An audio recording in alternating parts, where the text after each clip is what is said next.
चढ़ती जवानी और हवस की यह कहानी बिहार के बेतिया जिले की है, जहां एक ससुर और बड़ी बहू रोजाना संबंध बनाते थे। 2 साल बाद जब छोटे बेटे की शादी हुई तो वह छोटी बहू की भी ठुकाई करना चाहता था। फिर उसने जो किया उससे सब हैरान है। आप अंत तक बने रहें दोस्तों। यहाँ 64 साल के ससुर के पास काफी जमीन जायदाद थी और उसका चाल चलन ठीक नहीं था। जब उसके बड़े बेटे की शादी हुई तो उसने बहू को जमीन जायदाद देने के लालच में फंसा लिया और वह लालच में आ गई और एक दिन पति के जाने के बाद दोनों ने शारीरिक संबंध बना लिया। यदि एक बार अवैध संबंध बन जाए तो यह सिलसिला यही नहीं रुकता। अब तो ससुर बहू आए दिन ठुकाई का मजा लेते रहे।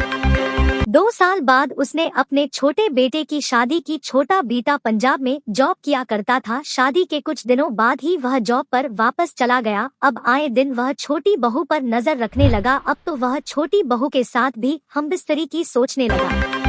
बड़ी बहू तो पूरी तरह से उसके बस में थी। एक दिन उसने बड़ी बहू से कहा कि छोटी बहू से भी मेरी संबंध बनवा दो, मैं सारी जमीन तेरे नाम में कर दूंगा। बड़ी बहू तैयार हो गई और एक दिन मौका मिलने पर जब छोटी बहू रूम में अकेली थी तब वो रूम में चली गई और ससुर को भी रूम में बुला लिया। थोड़ी देर बाद जेठानी बाहर आ गई और उसने रूम के बाहर से कुंडी लगा दी। फिर क्या था, हवसी ससुर ने छोटी बहू के साथ भी जबरन दुष्कर्म कर लिया और जब छोटी बहू ने दुष्कर्म के बारे में अन्य लोगों को बताया तो सबने धमकी देते हुए बात किसी से नहीं बताने को कही।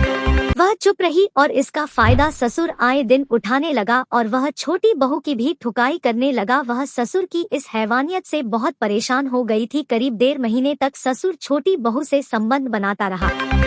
1.5 महीने बाद जब पति वापस आया तो उसने हिम्मत दिखाकर ससुर की काली करतूत पति को बताई। यह सुनते ही उसके पैरों तले जमीन खिसक गई और वह तुरंत अपनी पत्नी को लेकर थाने गया और अपने पिता और भाभी के खिलाफ रिपोर्ट दर्ज करवाई। उसके बाद पुलिस ने कार्यवाही की और ससुर और जेठानी को जेल भेजा गया। दोस्तों, आज के कलयुग के समय में किसी पर विश्वास ना करें। आप आपराधिक मानसिकता को समझे, सतर्क रहें, सुरक्षित रहें। धन्यवाद।